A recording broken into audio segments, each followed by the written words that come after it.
जय श्री राम, जय श्री राम, जय श्री राम।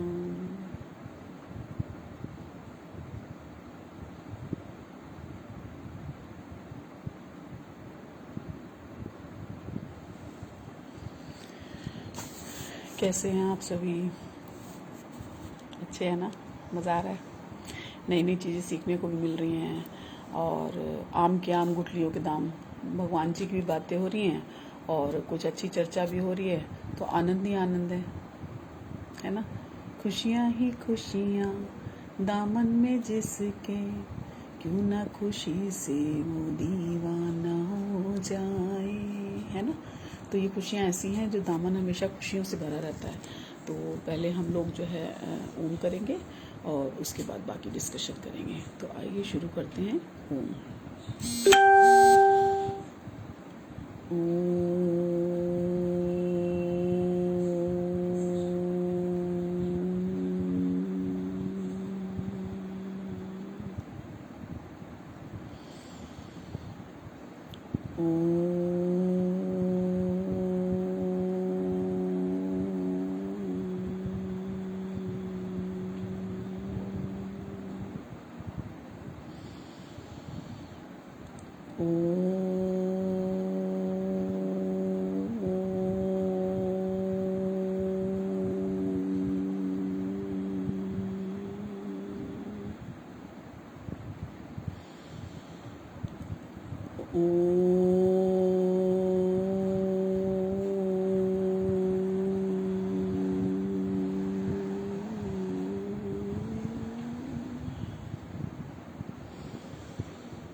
ओम।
शांति शांति शांति।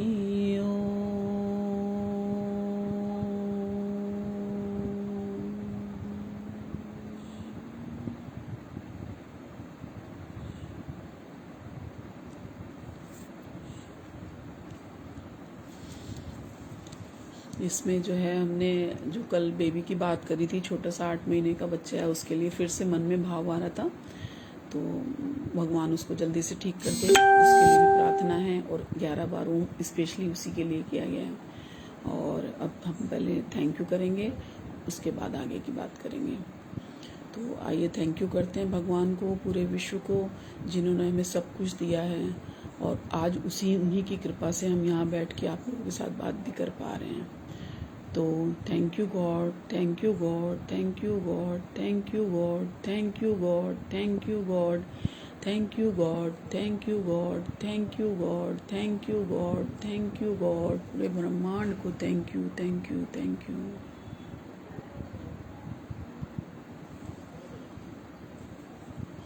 अब तो बीच में से छोटे छोटे अंकुर आने लगे हैं, है ना, इतना अच्छा लग रहा है।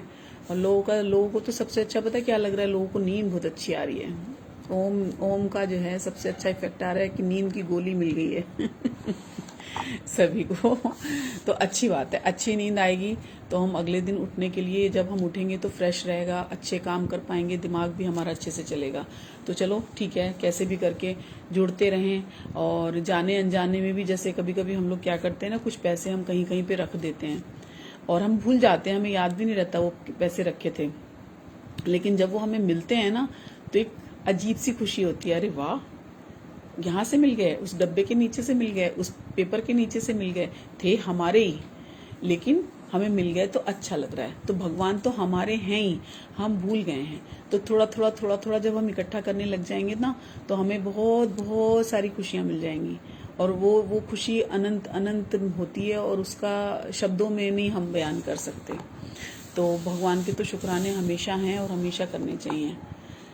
तो एक आज जो है एक स्टोरी मैं पढ़ रही थी, अच्छी भी थी, और क्या कहूँ कि लोग कहते हैं ना कि जो भगवान को मानते हैं उन्हें कष्ट मिलता है, ये बात फैक्ट है। तो मेरे मन में भी ऐसे कई बार ख्याल आता था कि ऐसा क्यों कि हम जितना अच्छे काम कर रहे हैं उतना ही हमारे कष्ट बढ़ते जा रहे हैं। तो हमारे एक बाबा थे, एक बार मैंने उनसे ये क्वेश्चन किया था, तो उन्होंने बोला कि जो भगवान के करीब होते हैं ना, तो भगवान को आगे का, जैसे हमारे आगे के जो जन्म होते हैं या आगे हमारे कष्ट हैं, उसको छोटे में कन्वर्ट वो हो जाते हैं। तो मतलब जल्दी जल्दी मिलके उसको खत्म कर देते हैं, ताकि हमें और अच्छी अनुभूतियां हो और हम भगवान की तरफ अच्छे से हो जाएं। क्योंकि भगवान के पास तो साफ सुथरे होके ही जाना है ना।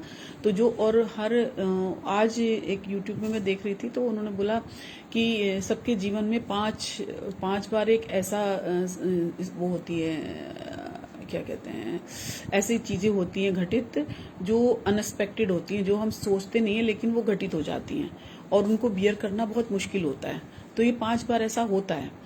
तो और उसमें क्या होता है, कभी कभी किसी की जैसे 3 बार वो घटना घटित हुई, चौथी बार होने से पहले उसकी डेथ हो गई, या किसी की 2 बार घटी तो 3 उसके बैलेंस रह गए। तो अगले जन्म में फिर वो 3 और 5 8, और फिर उसके उस जन्म में उसकी 5 हुई, 3 और 5, फिर वो ऐसे ऐसे कंटिन्यू चलता रहता है। तो ये इंद्रेश महाराज जी आज बता रहे थे, तो मैंने सुना हल्का सा कोटेशन, बट मुझे जो बाबा ने बताया था वो यही था कि भगवान जिनको प्यार करते हैं उनको कष्ट ज़्यादा इसलिए देते हैं ताकि उनकी मुक्ति हो जाए, और जल्दी जल्दी जैसे एक कष्ट आया दूसरा तुरंत भेज देंगे, फिर तीसरा भेज देंगे, फिर चौथा भेज देंगे, ताकि हम फ्री हो जाएं। और पूरे पूरे के पूरे जब वहां से हम मुक्त हो जाएंगे तो हम भगवान के रास्ते पे जाएंगे, तो एक भी पत्थर हमारे आगे नहीं आएगा।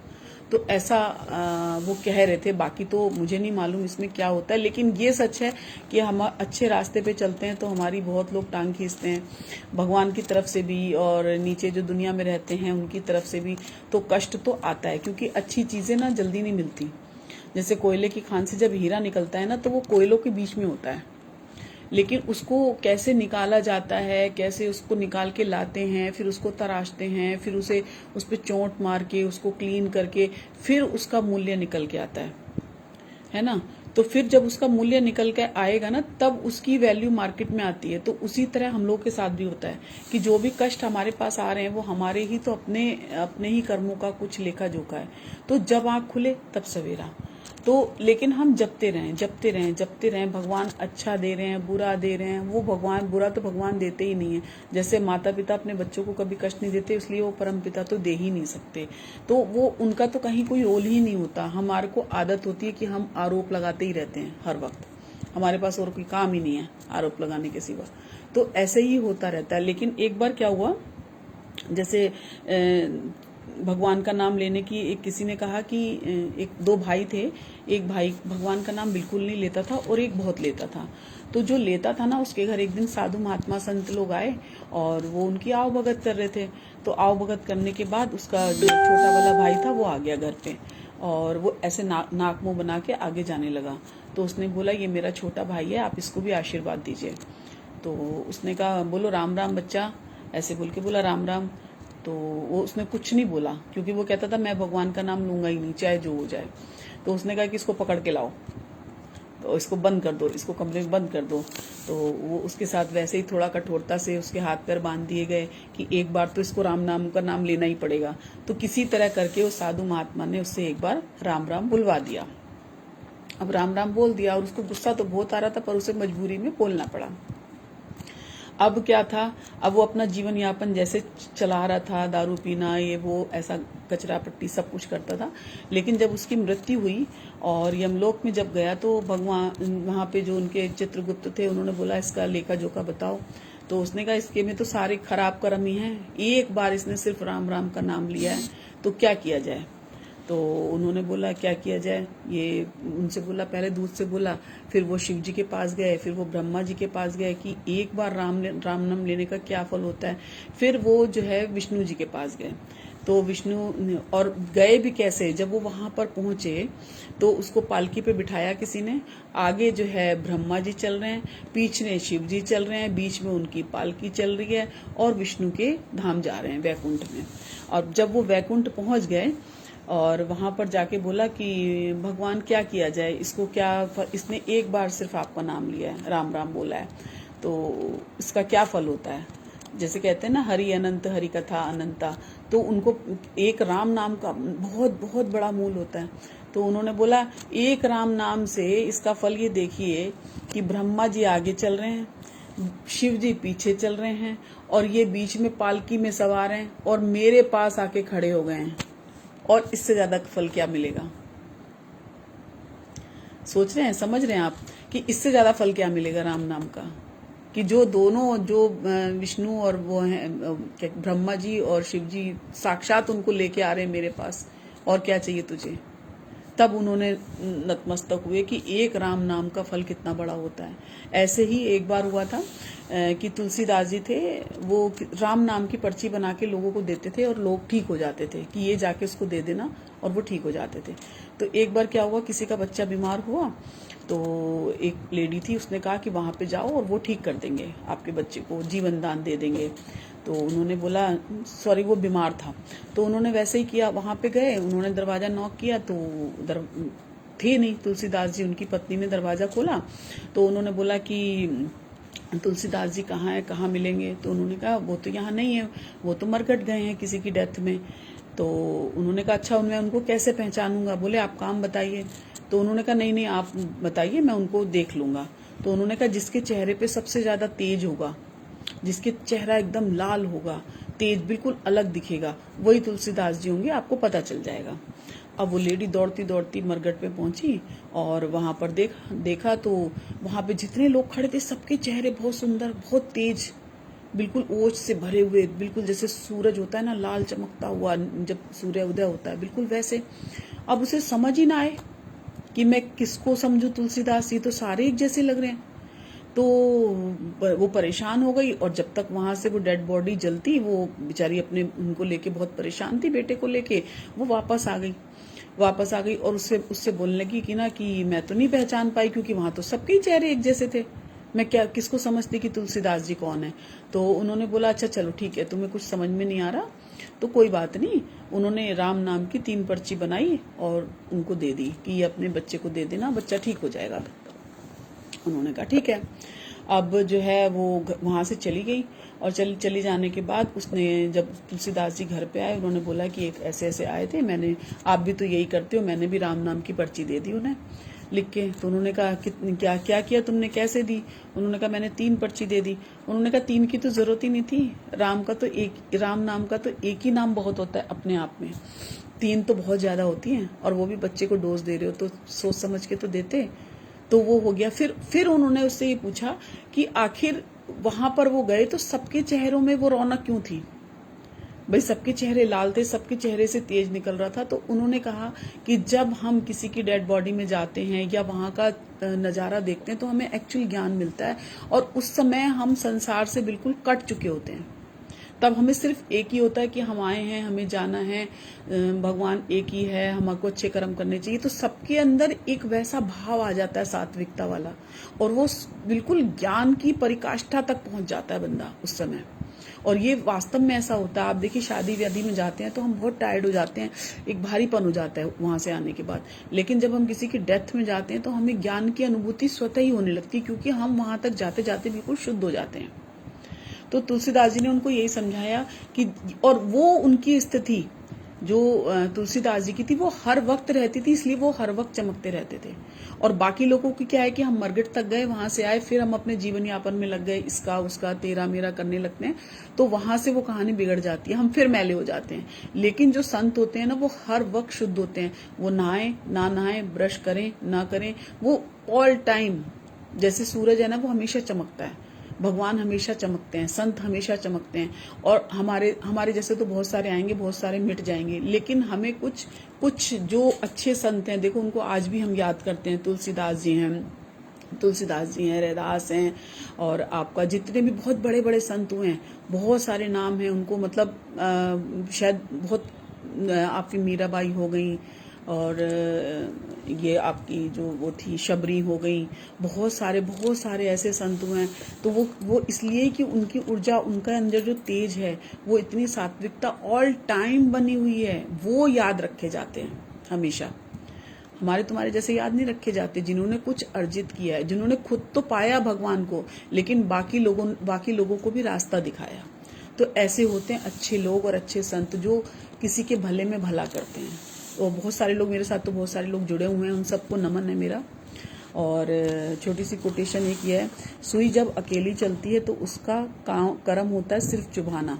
सुई जब अकेली होती है तो कैसे हम संभाल के रखते हैं, वो सिर्फ चुभती है। लेकिन जैसे ही उसके साथ धागा मिल जाता है, जैसे हमारे साथ कोई अच्छा मिल जाए ना, तो हमारे साथ जो अच्छा मिलेगा हम उसे भी साथ में पिरोते हुए चले जाएंगे, माला बन जाएगी। तो जैसे ही उसके साथ धागा मिलता है, उसका कर्म होता है फटे हुए को जोड़ना। ऐसे ही अच्छे लोग भी होते हैं, संत भी होते हैं, जो सिर्फ जोड़ते हैं, और यहाँ से नहीं परमात्मा से जोड़ते हैं। अच्छे लोग भी अगर हम मिलते जुलते भी हैं तो अच्छी वाइब्रेशन फैलाते हैं, अच्छी बातें करते हैं, अच्छी सलाह देते हैं। क्योंकि हम अगर गलत नहीं कर रहे लेकिन गलत सलाह दे रहे हैं तो भी हम दंड के पात्र हैं। तो इसलिए ना गलत सुने, ना गलत सलाह दें किसी को। तो एक और है, जहां हम नहीं होते और हमारे गुण और अवगुण हमारा प्रतिनिधित्व करते हैं, जहां पर हम नहीं होते, लेकिन हमने अगर कुछ करा होगा तो आगे पीछे, जैसे हम घर से भी चले जाते हैं ना, तब याद आती है, अरे वो ये ऐसा काम अच्छा करता था, वो ये अच्छा करता था। तो बाद में जो चीज, वो भी थोड़े दिन ही होती है, वैसे हमारे आपके लोगों की तो बहुत थोड़े दिन ही चर्चा ही रहेगी, लेकिन जो हरि नाम है वो हमेशा रहेगा, जीवन के साथ भी, जीवन के बाद भी। सेहत ठीक रखने के लिए कड़वी दवा और संबंध ठीक करने के लिए कड़वे घूंट अक्सर पीने पड़ते हैं। लेडीज को तो ज़्यादातर पीने पड़ते हैं। रिश्ते निभाना हर किसी के बस की बात नहीं। अपना दिल दुखाना पड़ता है किसी की खुशी के लिए, और ये उनको पता है जो उसे करता है। बहुत लोग अपना स्वार्थ करते हैं, बहुत लोग, ठीक है। परवाह वो संजीवनी बूटी है जो रिश्तों को कभी मरने नहीं देती। परवाही होती है जो हमें दिखाती है कि हमारा कौन अपना है, क्योंकि हर वक्त कोई किसी को ऐसे प्यार नहीं कर सकता। जैसे छोटे बच्चों को हम ऐसे हक कर लेते हैं, किस कर लेते हैं।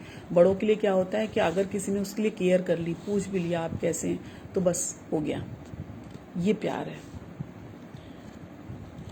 एक भगवान जी से गुजारिश है, कान्हा जहां मैं गलत हूं वहां रास्ता दिखाओ। कान्हा जहां मैं गलत हूं वहां रास्ता दिखाओ, लेकिन जहां मैं सही हूं मेरा साथ निभाओ। गलत हो तो उस मार्ग पे चलने ही मत देना, सही हो तो हाथ पकड़ लेना, है ना। प्रेरणा लेनी है तो लहरों से लीजिए, इसलिए नहीं कि वो उठती हैं और गिरती हैं। प्रेरणा लेनी है तो लहरों से लीजिए, इसलिए नहीं कि वो उठती हैं और गिरती हैं, बल्कि इसलिए कि वे जब भी गिरती हैं नए जोश के साथ उठती हैं। तो इसलिए हर वक्त, हर क्षण हमें भगवान को थैंक यू करके आगे बढ़ना है, नए जोश के साथ, बिना किसी की उलाहना करे, किसी की, मतलब हम निंदा ही करते रहते हैं ज़्यादातर, वो ना करके हम अच्छे। और जो निंदा करता है ना, वो हमारा साबुन का काम करता है, हमारी बहुत सारी प्रॉब्लम को सॉल्व कर देता है। हम उसे गलत समझते हैं उस समय, बट क्या होता है कि वो हमारी बहुत सारी प्रॉब्लम को काट देता है। और यही जीवन का सत्य है कि जो हमारे साथ जुड़ रहा है, जिन्हें लोग मिलते हैं उन्हें हम बुरा कहते हैं, और जिसे कभी देखा नहीं उसे खुदा कहते हैं, है ना। तो खुदा हम जो अच्छे इंसान है ना, वो वास्तव में भगवान का स्वरूप है। सभी के अंदर है, लेकिन किसी में कम है, किसी में ज़्यादा है, क्योंकि हमने गंदा किया। भगवान ने तो हमें साक्षात अपना स्वरूप बना के भेजा ही था। जैसे मेरे नाम के साथ ना गोपी जुड़ा है, तो मुझे अपना नाम नहीं अच्छा लगता था, बट मुझे बहुत सालों बाद समझ में आया कि भगवान ने तो मुझे पैदा होते ही अपना लिया था, मैंने ही उनको अपनाने में देर करी है। तो भगवान ने सबको अपना बना रखा है, बस हमारे समझने की देर है। इसी के साथ जो है सभी खुश हों, स्वस्थ हों, संपन्न हों, आनंद हो, और विश्व शांति के लिए जो ये प्रयास चल रहा है चलता रहे, और भगवान सब पे अपनी कृपा बनाए रखें। इसी के साथ जय श्री राम, जय श्री राम, जय श्री राम।